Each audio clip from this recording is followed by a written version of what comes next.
Se você já é graduado em todos os episódios de CSI ou Criminal Minds, ou é apenas um admirador de perícias policiais, essa lista de hoje é para você. Peritos criminais e outros que trabalharam em cenas de crimes compartilharam algumas de suas histórias mais grosseiras, de fazer o estômago de qualquer um se revirar. Se você é sensível, não continue esse vídeo, porque lidar com cadáveres e crimes já é ruim o suficiente. E essas histórias têm um elemento especial: são absurdas. Durante os relatos, colocamos sempre algumas imagens, mas elas são somente ilustrativas. Então, utilize sua imaginação para de fato preencher o que esses peritos viram na vida real.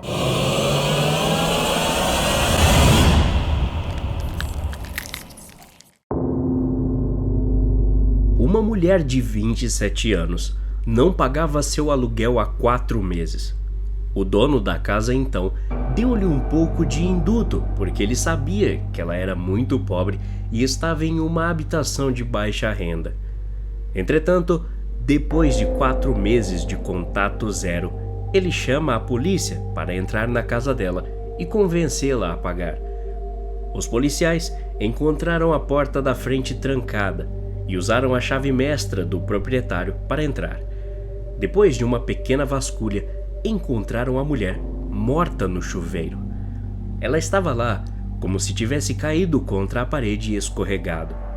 A água não estava ligada, mas como era inverno, mesmo sem pagar, a água nunca é cortada pela concessionária, pois se a água quente não estiver se movendo pelos canos, eles congelam e explodem.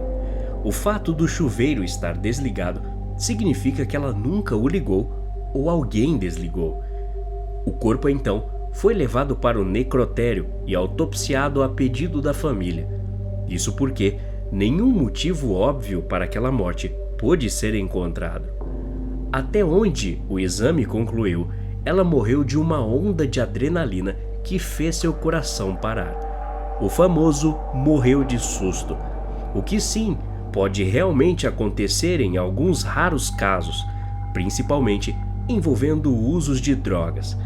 Entretanto, nenhum teste mostrou quaisquer indícios de uso de entorpecentes.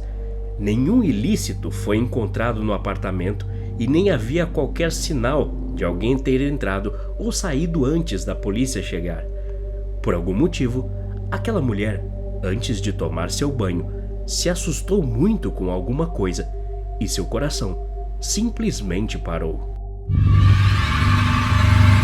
Estagiei em um escritório de um legista quando tinha 18 anos. Vi muitas coisas interessantes, aprendi muitas coisas interessantes. Porém, um caso em particular me marcou mais do que o resto.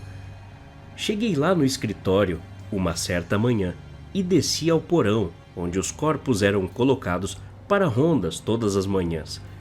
Sobre as mesas estava o de sempre. Algumas pessoas que morreram em hospitais e precisavam de uma autópsia parcial para assinar um atestado de óbito, outras que morreram de overdose medicamentosa, assassinatos e etc. Porém, em uma dessas mesas havia uma tapoeira azul, bem grande. De longe, vi que nas bordas havia um pequeno papel alumínio.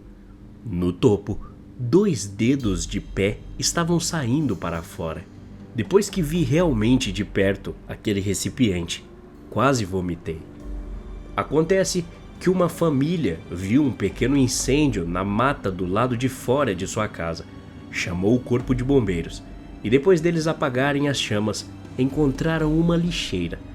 Quando os bombeiros abriram a lixeira, encontraram esse recipiente com a metade de um homem dentro, do umbigo para baixo, forrado em papel alumínio. O que aconteceu com esse corpo foi que o cozinharam até a morte, com o papel alumínio agindo como um saco para assar. Embora isso tenha acontecido há cerca de 10 anos, lembro-me distintamente de ainda ser capaz de distinguir marcas de serra na borda superior desta metade humana. Anotações foram feitas e nenhum sinal de morte foi encontrado, e também não havia indicações da identidade da pessoa. Infelizmente, Meu estágio terminou algumas semanas antes deles encontrarem a metade superior do cara. Então, nunca consegui saber mais sobre o caso, mas a imagem daquele corpo ainda está na minha mente até hoje. Trabalhei em um IML por um tempo. Fiquei responsável pela autópsia de um casal que havia falecido em um acidente de avião.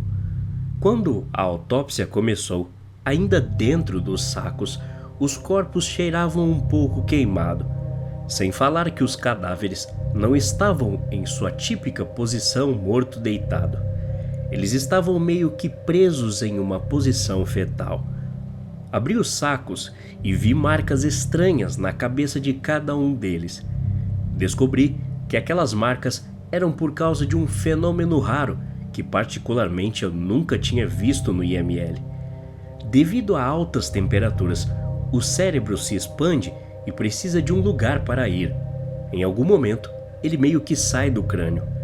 Então o que aconteceu com os cérebros desse casal foi que eles estavam saindo de seus crânios. Tentei examinar mais os corpos.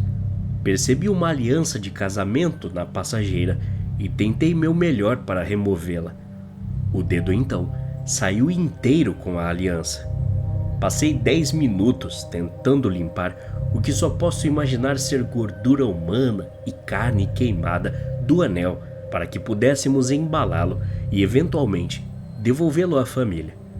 Acidentes de avião são muito doidos. Eis a cena do crime. Na casa, porta da frente, janelas, sem nenhum sinal de entrada forçada. Porta dos fundos, porta de vidro de correr arrombada, vidro no interior da casa. Pegadas e gotas de sangue levam para a cozinha.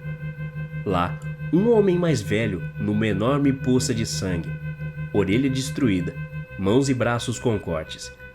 Espingarda no chão, não muito longe do corpo, mesa e cadeiras bagunçadas, sangue espalhado no teto. Curiosamente, 2 tiros tinham sido efetuados.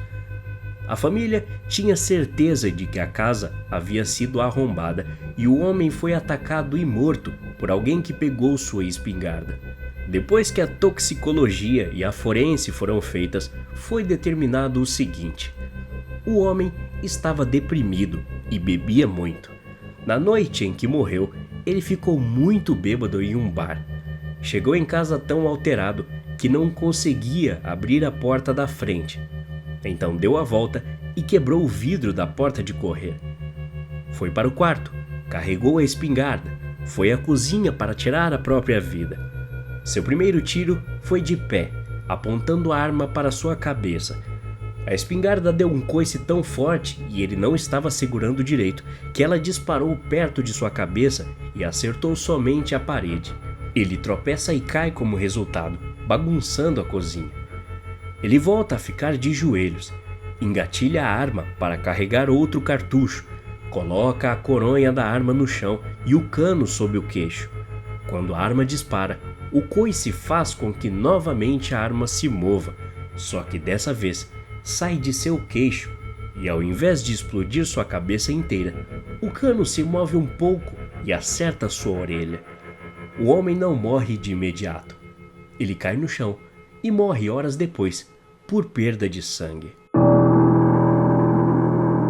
Um dos melhores casos de arquivos forenses que vi foi um que ficou sem solução por décadas. Um homem disse à polícia que deu carona para um rapaz uma noite.